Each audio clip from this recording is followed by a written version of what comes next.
So how do you help a child who feels anxious, both during What's the Buzz and anxious in general?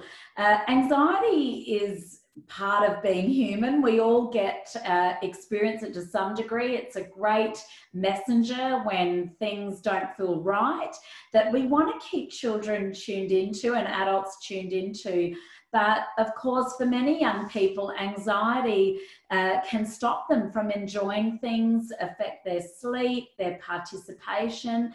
If you have a young person in your care or who you're teaching or providing therapy for who is really struggling with anxiety, it's important to talk to people in their support network about whether or not perhaps they need some additional help to get through it. Anxiety rarely goes away on its own, so it's really important to teach some tools. And as you would know, throughout all of our What's the Buzz programs, we provide loads of ways for children to learn the social skills that make them feel more confident, which can reduce anxiety. And of course, there are plenty of chapters that cover emotions and how to regulate them.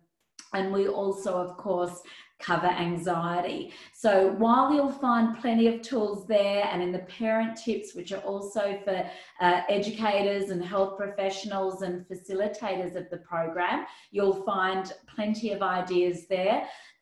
Generally speaking, anxiety is reduced by predictability. So one of the things that you can do that are really effective for your anxious young people is to make their day as predictable as possible. So some people really benefit from a visual schedule that shows what's ahead for each day at school and also for what needs to happen before and after school at home. And when that's presented visually and a child is feeling anxious, rather than verbally reassuring them, you can point them to their schedule and remind them what's coming next. We know that to manage anxiety, breathing techniques are really handy, and there are loads of those throughout Buzz programs.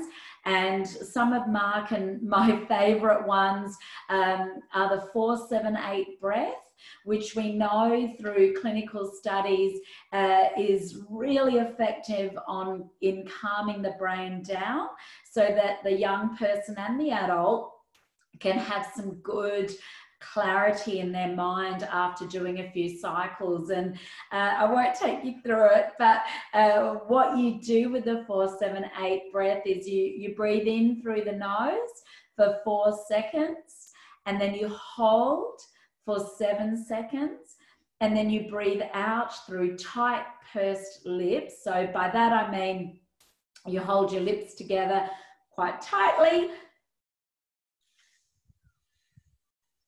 So you can see how that just slows the breath down. So then you take a few cycles of regular breathing in between, and then again repeat the 4-7-8.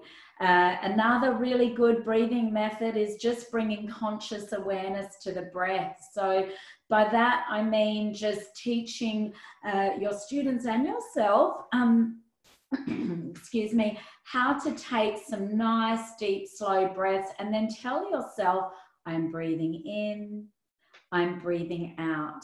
And we simply explain that when your mind is focused on breathing in and out, it can't be mulling over all of those other thoughts and worries that might be entering.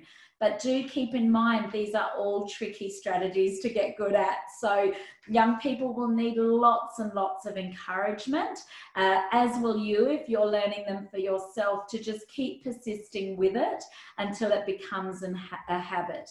Other things that can help with anxiety include journaling, spending some time each day doing a thought dump and getting all those thoughts out, exercise and movement that's fun and meaningful can reduce your stress levels.